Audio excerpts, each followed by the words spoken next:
2.5 million today, 15 million for this quarter. How about that?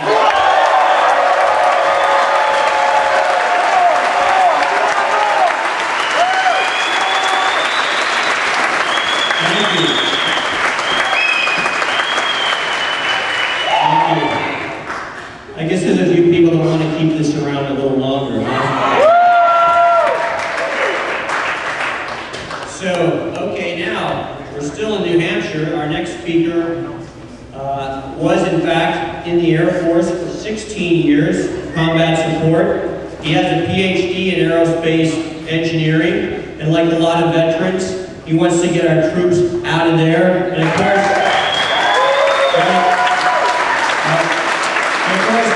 we all see these ribbons that say, support our troops, which we do, but who do the troops support? Who do they support? The one man in charge of Ron Paul. Let's have a big welcome for Dr. Jim Forsythe.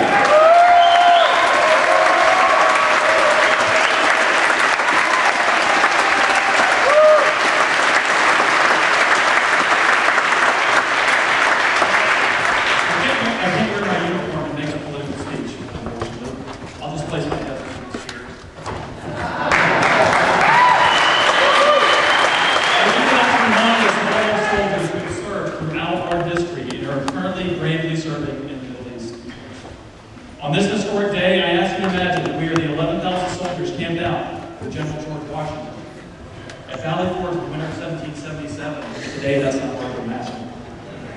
We come from every state in the Union. We are as young as 12 and as old as 60, and come from all walks of life. Look around at your fellow patriots. At the end of this winter, 1 out of 4 of you will be dead. By the end of winter, 1 out of 4 might be dead, and it might be you. Yet despite your tragic loss this winter, you'll be joined by others. And in 3 long, arduous years, you will defeat the British Empire despite overwhelming odds. You have come here today despite the risk of your life, because you believe that liberty is a cause worth fighting for.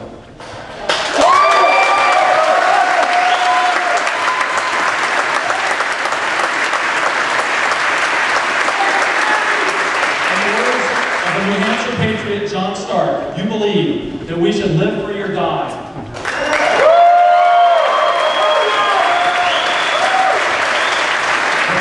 What a lot of people don't know is what he said right after that. He said, death is not the worst of evils.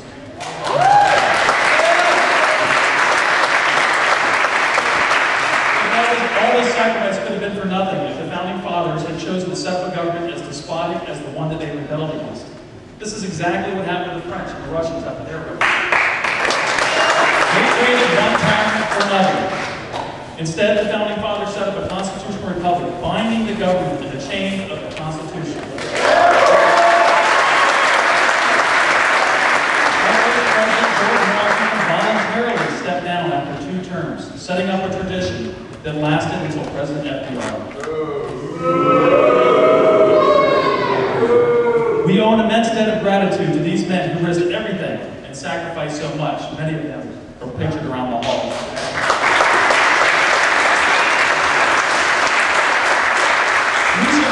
We should heed their words and their warnings and reflect on how our country has lived up to their expectations.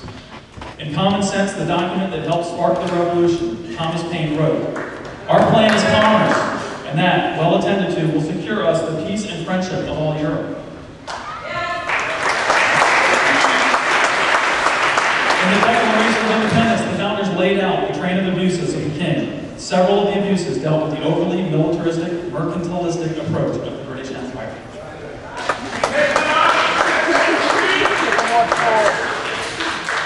Several weeks before his farewell address, Washington succinctly stated his non-interventionist policy in a letter to James Monroe. Quote, "I have always given it as my decided opinion that no nation had a right to intermeddle in the internal concern of another, that everyone had a right to form and adopt whatever government they liked best to live under themselves." In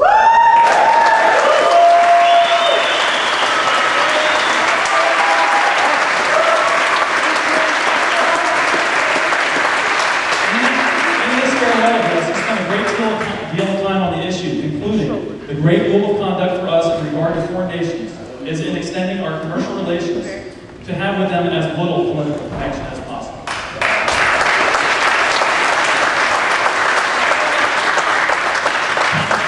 Later stated, I have ever deemed it fundamental for the United States never to take active part in the quarrels of Europe. Their political interests are entirely distinct from ours. Their mutual jealousies, their balance of power, their complicated alliances, their forms and principles of government are all foreign to us. They are nations of eternal war. All their energies are expended in the destruction of the labor, property, and lives of their people. And he also said, never was so much false arithmetic employed on any subject as that which has been employed to persuade nations that it is in their best interest to go to war.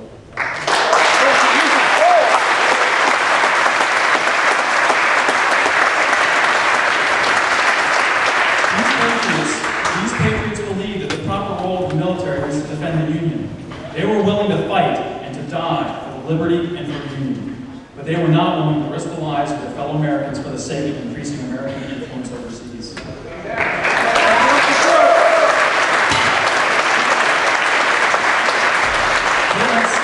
British mercantilistic form of government led to constant war, and instead favored free trade and a non-interventionist foreign policy.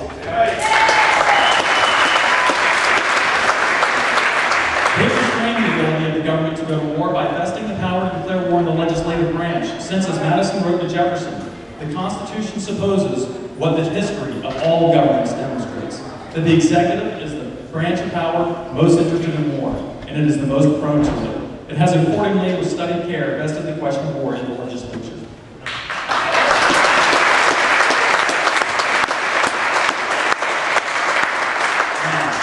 Fast forward to 1991.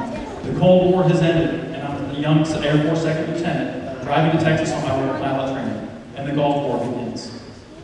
I'm too busy learning how to fly jet aircraft to really examine the cause of the war. Certainly our government knows what's going on. But something doesn't seem quite right since I signed up to defend my country, and I'm not sure exactly how one of these is a direct threat to us. After graduating and getting assigned to KC-135 refueling aircraft, I received my first overseas assignment to Riyadh, Saudi Arabia, enforcing the no-fly zone over Iraq. We flew sorties daily next to the Iraqi border, refueling fighter aircraft to control the southern no-fly zone. When I came home and told my friends about my trip to Saudi, the general reaction was, oh, I thought the war was over. Are we still over there? Yes, we were, and I would go back 2 more times over the next 5 years, stopping at one of our bases in England on the way over. Between trips to Saudi Arabia, I would also go to France and Italy to fly combat support operations to enforce the no-fly zone in Bosnia. And I also got to sit alert and launch in support of transport operations into Somalia.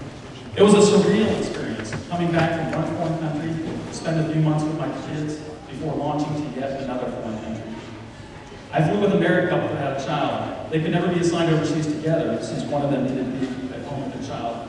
So instead, they alternated overseas assignments, seeing each other for a few weeks before one or the other would go back overseas. We were at a wartime ops tempo, despite officially being at war with no one.